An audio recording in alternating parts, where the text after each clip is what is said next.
Hi, I'm Paul Barron, and welcome to another episode of Rethink, Business, Technology, and Media. Today we're actually in San Francisco and at a very interesting hotel, the Clift Hotel, which is a vintage hotel in downtown San Francisco near Union Square.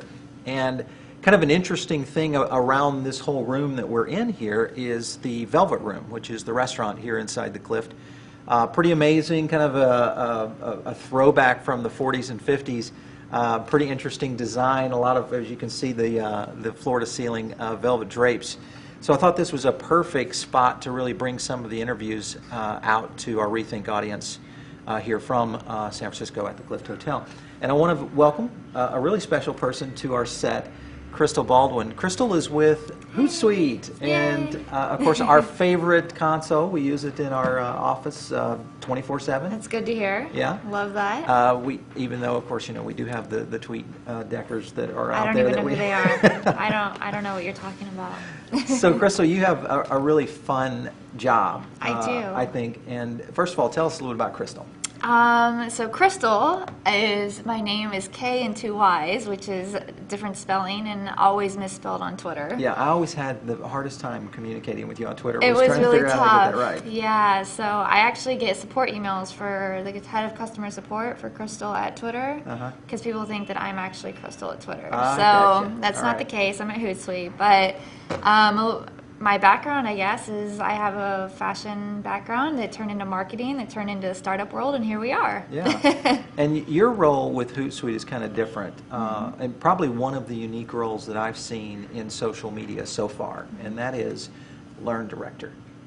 So when you told me that, I thought, wait a minute, Hootsuite University? I mean, come on, really? Yeah. Kind of thing. And then I thought, well, I get so many questions about how do you do that? On the social web, even if it's just the Twitter, like how do you do the Twitter? Right. It's kind of a little bit humorous at times. So tell us a little bit about how that works at Hootsuite.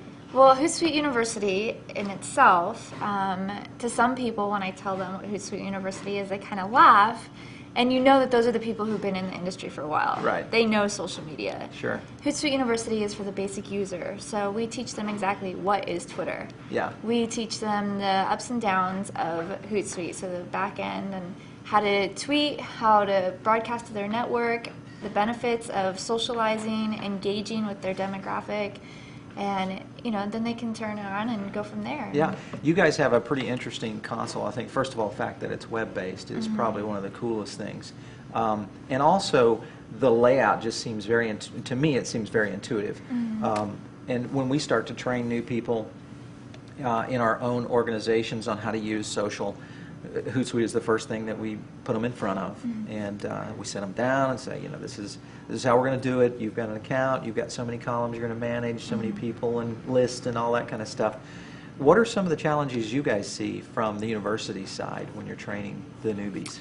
Well, our training is actually self-taught, so we have several different tests that people can learn on their own. Right. And they can communicate with their peers, I should say. So they can talk to one another and find the challenges that each other's having. So I'm there, of course, as customer support if anything technical comes up. But as far as the user goes, as a new user, it's really up to them to learn how to, broadcast out their channels. So for them to talk to one another and be able to do that, it's really helpful. That's got to be kind of cool to see people actually getting better at using, figuring out the little nooks and crannies of social media, which I think takes time for that. Now, you guys, of course, Hootsuite is one of those bootstrap style startups, but you guys have also been recently tagged in TechCrunch, Mashable, kind of as the wonder child of social media when it comes to consoles. Definitely. First of all, the founders I always find fascinating what you guys are doing, as a Canadian company. And looking down the road, I always kind of look at the platforms and try to figure out, what happens if Twitter changes, or if Facebook does this, or if location-based becomes a little bit more prevalent. How do you guys see that in terms of the future down the road? And the future probably is a year. Everything changes in social media especially, so you try and follow the trends as much as possible and think 10 steps ahead of those trends. Sure. So for us to predict that far in advance is, pretty hard to do, but Myself personally, things are going to change as time goes on, and Hootsuite, as far as the social media dashboard goes, it will probably become bigger and broader and better, and you'll be able to monitor, every little minute detail by the time the end, the year end comes. So. Yeah, well, you guys have a pretty cool analytics dashboard as it is. A lot of cool assets that are already in the package. And right now you can get the pro version, I guess, for like $6 a month or something, and you have so many seats that you can use for managing. So it's really almost creating that digital war room for brands who are really starting to track what's happening with them, or even individuals for that matter. Yeah, the great thing, like you said, about the analytics is like when you go back and you track a link, you can find out exactly, who's looking at your your tweets or your Facebook status update, or things like that. So it's definitely helpful. Which I really like. That part. It kind of gives us insights to when we've come across a cool post that we've put out, or even a retweet for that matter.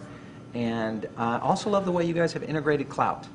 Let's talk about that for a second, because that seems to be one of the complex questions we get often, and that is, what is influence? That's a great question. The social web.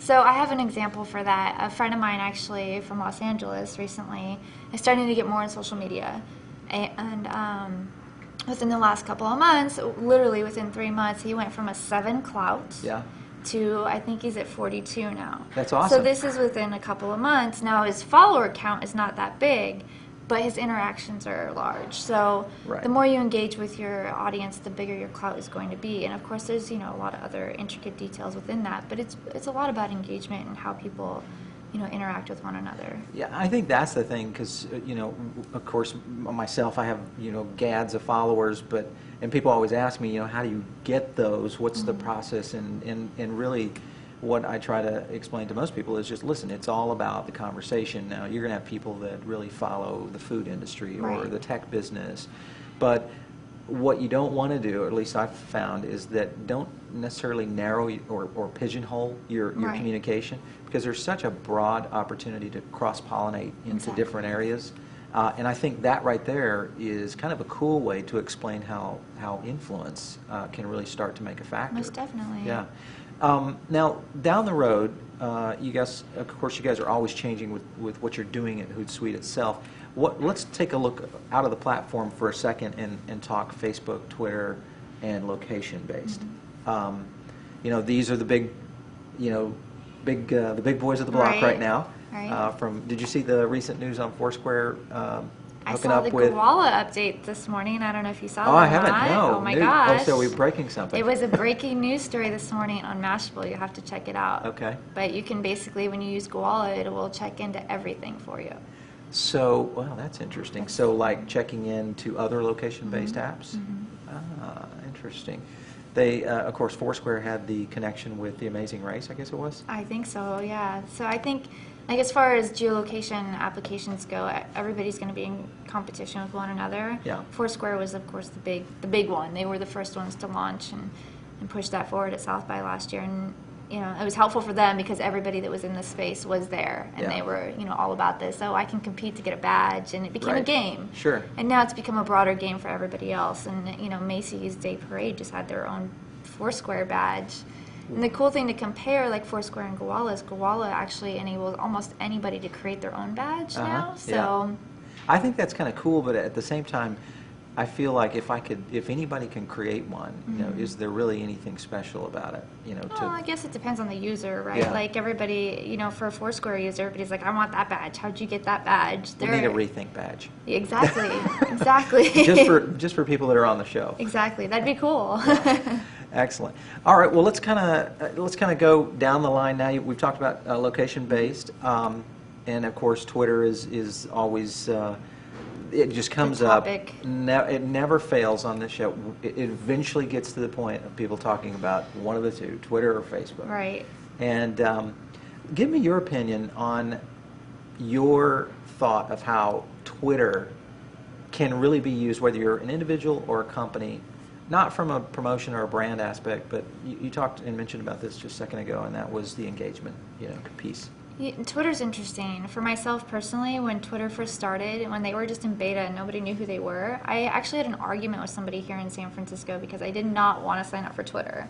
Because I felt that I didn't need to be on another social network. Yeah. I already had too many to monitor, there was too much going on, and now here we are 3 years later, and multi-billion-dollar brands are now using Twitter. Yeah.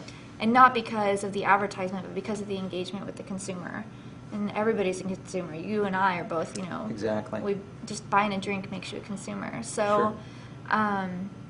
For Twitter on the broader scale, you just need to engage on both personal and brands and anything like that. If you just send out advertisements, you're not going to get anywhere. Exactly. Yeah. So, and I think that is a message that is really one that we've talked to a lot of our audience about in the past is. Don't necessarily take social to a promotional level, which really is rethinking how you guys do business. And, right. From whether you're a B2C company or even a B2B, it's in the past, 5 years ago, this was all about promotion, the numbers, email, how much stuff could you push out and hopefully people would come back. Yeah. Right. Now the game has completely changed. Right. Twitter's interesting because most people, or I won't say most people, everybody still is like, how am I getting this far with it? And it is a learning process, I think, for even brands and even for that matter, what the so-called social media experts tell me all the time is that, hey, 6 weeks from today, there's going to be something else that you have to tweak or do to. It's kind of almost a living organism, the social web itself. Oh, definitely. So it's a constant moving, changing environment out there. So that's I think the most exciting thing about it. Yeah.